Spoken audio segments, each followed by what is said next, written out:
Hello बच्चों, let's start with the question. And here the question says that we have the statement 1 and 2. तो यहाँ पे जो statement 1 and 2 है उसके अकॉर्डिंग हमें यहाँ पे आंसर करना है between the A and E के बीच में से. अब वो statement 2 है कि नहीं, let's check. So जो यहाँ पे जो complex दिया गया है that is COCl3 NH3 thrice does not give white precipitate with AgNO3 solution. तो AgNO3 solution के साथ ही किसी भी तरीके का white precipitate form नहीं करेगा, ये कहा गया है. So that's a true thing. ये एकदम करेक्ट स्टेटमेंट है कि ये जो कॉम्प्लेक्स है वो कॉम्प्लेक्स बिल्कुल भी व्हाइट प्रेसिपिटेट नहीं देगा HgNO3 सोल्यूशन के साथ. एंड अदर देन दैट ये जो कॉम्प्लेक्स है वो एक ऑप्टिकली इनएक्टिव कॉम्प्लेक्स है. ये स्टेटमेंट भी ट्रू है.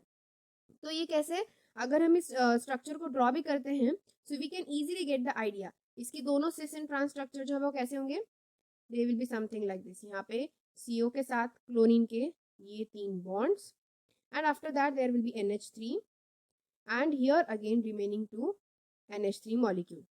ठीक है, तो इस तरीके से ये जो स्ट्रक्चर है this is a cis structure, cis form of this compound जो कि ऑप्टिकली इनएक्टिव है.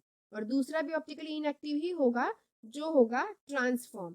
ठीक है, so this is a transform of this compound.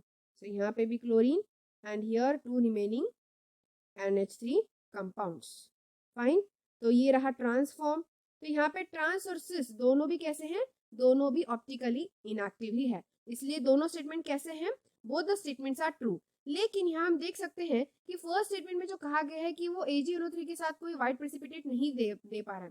तो ये जो स्टेटमेंट है इस स्टेटमेंट को ये सेकंड स्टेटमेंट डिफाइन नहीं कर सकता या फिर एक करेक्ट एक्सप्लेनेशन नहीं है कि वो कंपाउंड ऑप्टिकली इनएक्टिव है इसीलिए व्हाइट प्रेसिपिटेट फॉर्म नहीं करेगा. ये रॉन्ग एक्सप्लेनेशन है. बट दोनों स्टेटमेंट जो है वो तो ट्रू है. इसीलिए यहाँ पे हमारा आंसर है ऑप्शन नंबर डी कि दोनों तो स्टेटमेंट ट्रू है बट जो सेकंड स्टेटमेंट है that is not giving the correct explanation for the statement number 1. So that's why option number D will be the correct answer for this given question. So I hope you got the answer very well. Thank you and all the best.